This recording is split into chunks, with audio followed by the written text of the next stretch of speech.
going to start on this side because I'm worried about the audience here getting a sore neck looking left for most of the last day and a half. So I'm going to start here, and I'll try to move it around as we see fit. So 3 weeks ago, I was in Thailand and had the pleasure of working with a regional leadership team of a luxury brand. So they're from Southeast Asia, technically included Australia and New Zealand. They generally don't like to be called part of Southeast Asia, but that's how some organizations are structured. And we're looking at the next 2 years. How can we plan better? What's going to allow us to achieve our objectives? And we were sitting in a discussion there, and of course AI comes up. And because a lot of people want to be seen as being embracing AI, they're all saying, yes, saves me lots of time. We're using it. They weren't using it that much. They were using it for hiring, for filtering through CVs, performance management, the usual tools. Everyone was waxing lyrical about AI, apart from the head of Thailand. Now, I noticed he'd gone quiet. In the early part, bubbly, bright, but suddenly he goes quiet. And it's like, what's your thoughts, sir? And he went, I don't know. We had to scale it back. And everyone just went, they're scaling it back. You can't scale back AI. But he said yes, and I said, why? And he said, just my gut feeling. Now, AI can do a lot, but it can't replace gut. That intuition from 20 years' experience as an HR head, he knew something was wrong. He knew attrition had increased in the first 12 months of employment. They were losing the candidates that they were hiring. So he did further analysis, and he worked out that what was happening was because their system was quite basic. It was looking at previous employment, ideal companies to work for, got 3 years experience, all of those things. In the Thailand luxury retail market, it's quite unique. You need people who can speak really good English, Chinese, or Russian as a general rule. You need client service skills. And most of their successful people were not the traditional type. They had an unconventional career path. They hadn't done the classic route through basic retail sales. They looked different. This company embraced the different look. AI filtering doesn't always embrace a different look. And therefore, when they're at events and they're saying, I'd love you to come and join our company, and they'd say, well, I applied, but I didn't hear back. And suddenly they had this concern that maybe there was some bias creeping into their system where it wasn't capturing the different people. The ones that they knew for their company brand were perfect, but in other countries, they went a more traditional route. And we know that customizing it per country becomes expensive. So the Thailand guys had to put more check holds in. Maybe you had to sort of go through and say, well, these 40 CVs were rejected. Maybe we check 6 of them or 8 of them just to make sure. And then over time, we'll adjust the parameters to make sure we're getting a better feel for it. Now, hiring bias is nothing new. We know in Amazon 2014, they are exposed to excluding all female engineers. But again, the data was correct, but it was just the 10 years prior, there weren't many female engineers. Over those 10 years, the demographics change. Now, with those situations, who's at fault? Is it the tech that's doing what it's designed to do? Or is it leadership who are setting the parameters of what the tech is actually doing? And a responsibility to step in, have a little bit more of a human-centered approach, and think, well, are we really designing something that's in the best interest of the people we're designing it for?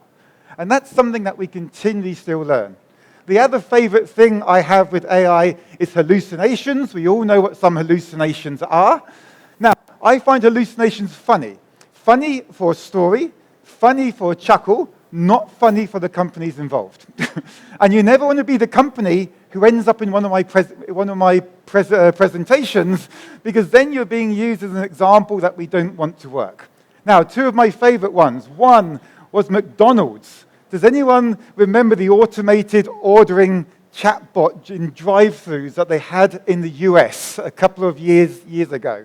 They designed a chatbot with IBM to take the orders. If you haven't seen them, go on TikTok, go on YouTube, search for it, and you get the most comical way that a chatbot can ever be designed, considering you've got McDonald's and you've got IBM behind it. People ordering ice cream and getting bacon on top. They ordered another ice cream, and they ordered 3 tubs of butter to go onto the order. They ordered 2 packets of McNuggets. They only wanted 1. They said, remove 1. And it kept adding it until there was 20 boxes of nuggets on the screen costing a few $100s. And you just think, who designed this? And no disrespect to our students here, but I'm thinking maybe 12-year-old students might have designed the concept behind that. You put a little bit of human-centered design into that. You would have observations of people of the ordering. You'd be doing interviews. You'd be looking at a whole number of things and realizing that when you order in a drive-through, and I imagine people in a drive-through, I imagine people in a testing center. The testing center would go, yes, I would like 1 Big Mac meal with fries and a Coke. And the system goes, yes, I can understand that, great. And people tick boxes and it gets released. What's the reality for those of you who have gone through a drive-through with your family and kids? You'll go through that, yeah, I have a burger, yep, and maybe some fries. No, not fries. Do you have those curly fries still? No, okay, just normal fries. And maybe a Coke. What's that, Jane? No Coke. Sprite? No, do you have orange juice and Sprite? You see the machine, it's chaotic. And sometimes a little bit of human-centeredness would help you understand what ordering is. And you wouldn't get the embarrassment that McDonald's and IBM faced when they withdrew the entire thing. My last favorite hallucination, again, is a story that we don't want to experience. Anyone here a basketball fan? It might be the wrong audience, I was to stereotype a little bit. Okay, who's a cricket fan? Okay, that's sort of easy. That's easier, right? Now, it's a basketball story, and for the first time ever, I'm going to try to make it a cricket story at the same time. So, in basketball terms, when you're throwing bricks, it means you're missing all of your shots. It's like the ball is this heavy brick, and the journalists will say they were throwing bricks in that game. It's the equivalent of, let's put it into cricket for the first time, haven't thought about this, England versus India. That's a bad start for me personally.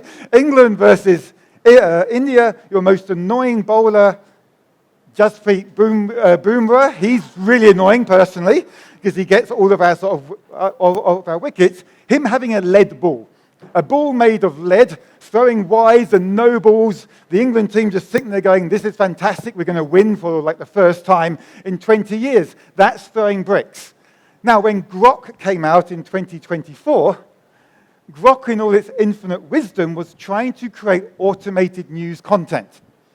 And they went, right, there's an article about this Golden State Warriors NBA player who was throwing bricks. Grok translated that into Klay Thompson was caught throwing bricks through the windows of houses in Sacramento.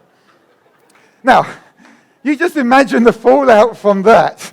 Is it that wrong? It's not kind of that wrong, but it doesn't have nuance. It doesn't have that judgment. Now, as HR professionals, yes, AI is going to replace a lot, but it's not going to replace judgment and nuance and gut. And therefore, if you're going to bring in the AI tools, we just have to put that little bit of thought into it to make sure we're not making those types of mistakes and we're getting the hallucinations back. Now, I'm fortunate in my work. I get to work across a lot of different companies, a lot of different industries. I've been fortunate to work in different countries. What that gives me is insights. I can't talk about the names, but it lets me see trends. Trends, which is reality, versus LinkedIn posts. LinkedIn posts tend to be a little bit dramatic and says the best of everything. The realities are a bit different.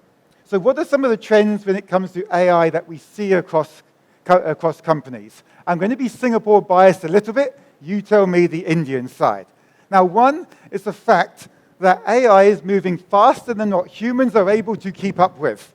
It's not because humans are getting dumber.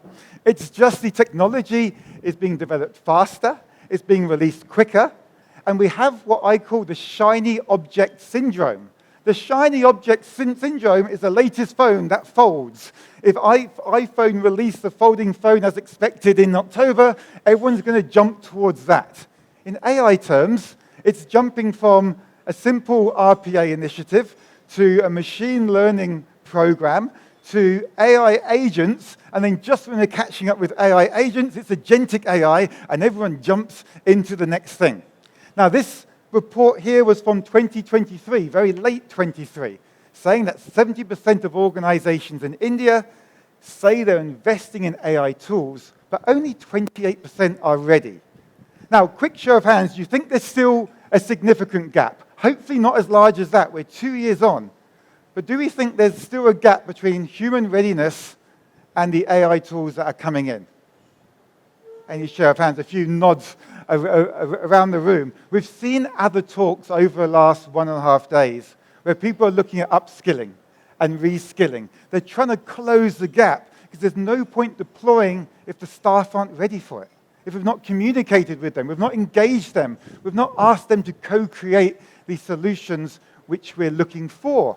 Now, AI is great for automating tasks. I love to automate processes, not as great in products, but I love a process. That's my background in finance.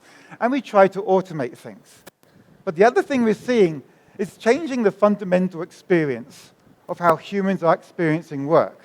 They're being questioned more on their values, on their relevance, on what's this AI going to do to my job? What's it going to be like when 30% is automated, but I'm still managing a bot? What does managing a bot mean? And the questions around leading hybrid teams, it just continues to go on, and we're in danger that there's a cost to this. We're racing towards it. And I've been in Singapore for 16 years, and Singapore loves to try to be number one in everything. It's racing fast towards AI. The staff are nowhere near ready for what people are actually trying to do. So from a people side, we've got some potential costs. Historically, we have anxiety around our work performance. We have appraisals, we have bonuses, we have commissions at stake. But now with AI, it often becomes about relevance. Am I still needed? Am I obsolete? I work a lot across the Singapore government. I'm not sure about here, but in Singapore, a government job is often referred to an iron rice bowl. It's a job which you might have for life. It's slower progression, but it's really hard to fire a government employee. In Singapore, we just move them sideways into different roles, into different ministries. It's a job for life. When I talk about AI in government agencies, the ones who are nearer the end of their traditional career have a fear that they're going to be made redundant through AI with 5 years left. Before they want to naturally retire, the relevance anxiety becomes very real. We've got traditional skills gaps. The learning and development people are building these plans for their employees. But with AI, it becomes a bit about confidence. Can I actually work the system? I'm not tech savvy. Self-doubt starts to creep in. And we see this across employees. It's like, I can't use AI. I'm not a systems person. I've seen factory managers with 20 years experience, and the bosses come in and go, we're getting a digital twin. And for those of you who know what a digital twin is in manufacturing, the factory managers with 20 years experience just go, no, I can't use a factory twin. You know what? Some of them can monitor them pretty well once they realize what it is. And a lot of HR role and line managers' role is really, how can we help educate our staff? How can we communicate with them? How can we preempt them of what's coming so the fear starts to dissolve away, the confidence starts to grow? And the last one is engagement problems to trust problems. How can we trust the AI that's going to replace me? I'm awesome, I'm great at my job, and you're going to give it to a system to make the decisions that I used to make. But when you talk to staff, yes, some don't trust the AI, but they get over that eventually. They sometimes don't trust what leaders are going to do with it. Are they going to use AI as an excuse to remove 30% of staff? Are they going to push AI for profits rather than impact? So we need to be cautious that when we're working with our teams, we're helping them overcome the anxiety, to close the gaps, and to help build trust amongst the group. So what do we need to really make this work? Now, it's rather obvious, but the solution is a more human-centered HR. Now, I don't want you to take that as a bad thing, because you'll turn around and say, we're human resources, therefore we're human-centered. I'll give you that one. The solution is an even more human-centered HR. That's the safer way I should have phrased that title there. But the role is going to change a bit. Data is going to come quicker, but data sometimes causes confusion. We talk about more data. Not everyone can handle more data. It increases the ambiguity.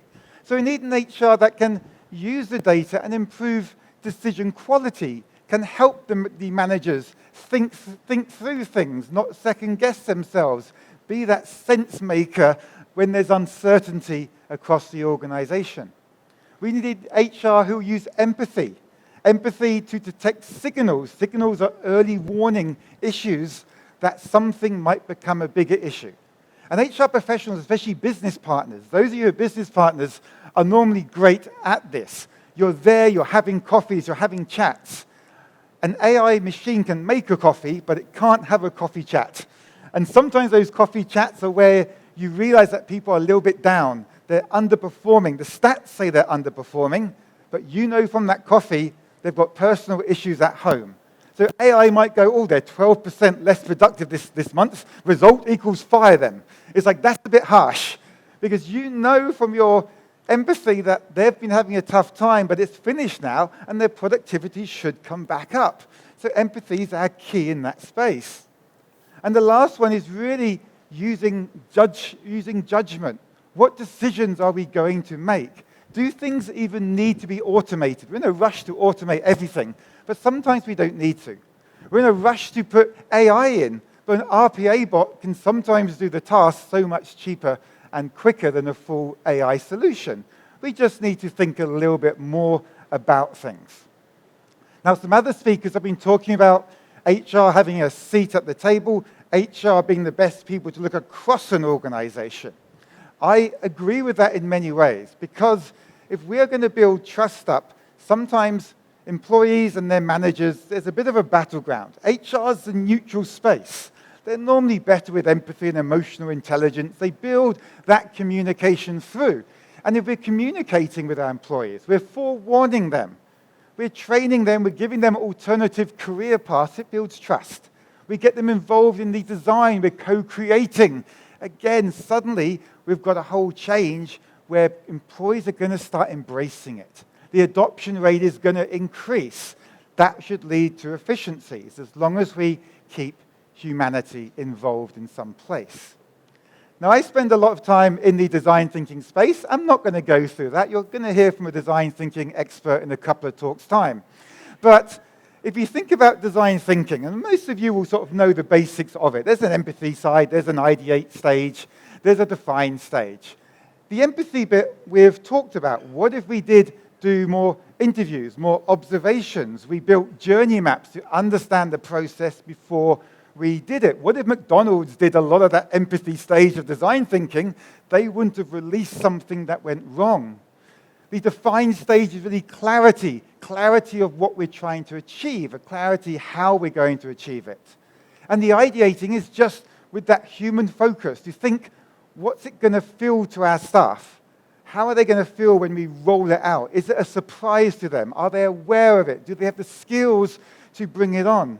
And if we can just bring across some of those skills from design thinking, which does fit under human-centered design, Denise yesterday introduced a human-centered design bit, then we've got a much better chance of having a successful launch. What we're really talking about here is a balancing act. There's a balancing act where, yes, we push for AI. I know the main focus of my talk is the human-centered part.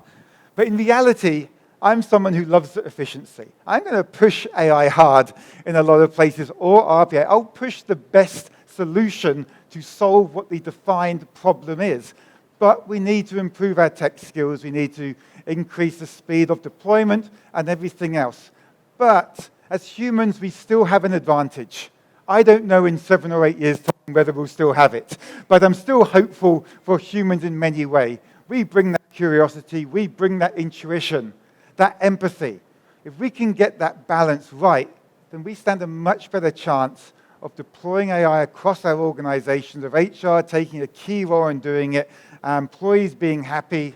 Are some jobs going to be affected? Yes, I think that's the reality of it in larger organizations.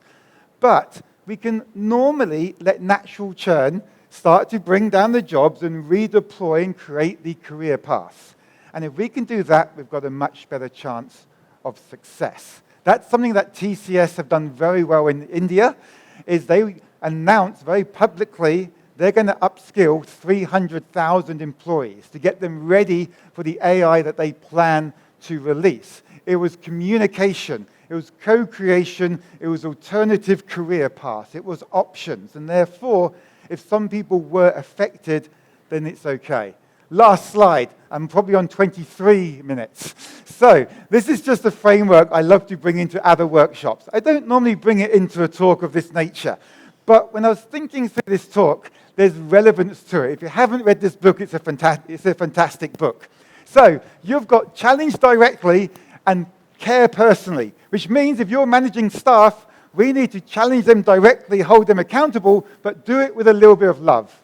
What does this mean with AI? We need to challenge our processes. We need to challenge our managers if we feel the AI isn't in the humanity's best interest or the employee's best interest.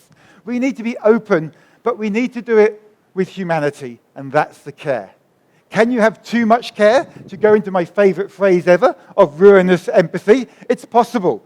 We need to have the accountability, the drive. We need to do it with a bit of love. If we can do that, we have got a chance for success. Ultimately, HR is not going to be remembered for how many AI products that they help deploy, but they will be remembered for how much humanity they show whilst doing it. Thank you very much for listening. Thank you.